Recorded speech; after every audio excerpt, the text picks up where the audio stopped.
If you're looking to sell your house, what are some things to pay attention to? I spoke to a realtor who gives some tips on how to bump the price and whether now is a good time to sell in Palm Beach County, Florida. Joining me now is Scott Wheeler. He's a realtor for Posh Properties in Palm Beach County, Florida. Good morning, Scott. How is the time right now for selling a house, financially speaking? Well, good morning, Evelyn. Thanks for having me.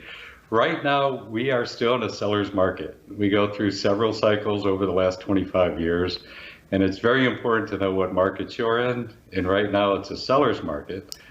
Prices are stable.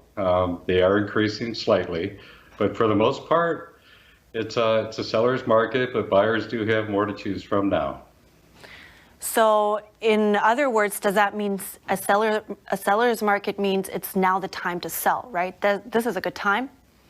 That's correct. You're not going to have to negotiate your price down too much. For the most part, if you price your home correctly, you will sell it within 30 to 60 days. So if it's priced correctly, you're in a good market to sell. Oh, that's interesting. Now, is there any way to also speed up the process when it comes to selling a house to avoid, having the property sit on the market for too long? Because that could send a bad signal for the buyer, right? Absolutely. You're absolutely correct, Evelyn. What happens, people want to take a swing for the fence, and they've talked to their neighbors, and they feel very strongly about getting a high number for their property.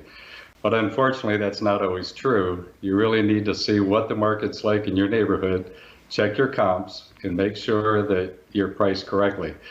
I've seen homes stay on the market for 6 or 7 months, and it's just because they don't have the property priced correctly. Interesting. Now, any other tips that people should have on their radar before they put their homes out there? Absolutely. I'm sure everybody's heard it before, but just having your house very clean. You want to take away a lot of your photos, unless they're pets. Everybody likes pets. You want to get rid of the clutter and make sure you have a professional do your photographs. If you don't have a professional home photographer, you'll be able to see the difference with your listing compared to somebody else's. Actually, one last thing before we go. Is there any small fixes that somebody can do to bump up the price? Oh, absolutely. First thing is a couple bags of mulch in your front yard, maybe $20. It makes the house look so much better. And of course, if you can take care of any accent walls, let's say your daughter went to college and the bedroom's still a bright pink, you might want to paint it white. Good point. Really good point. Thank you so much, Scott Wheeler. I appreciate it. Thank you, Evelyn. Thanks for having me.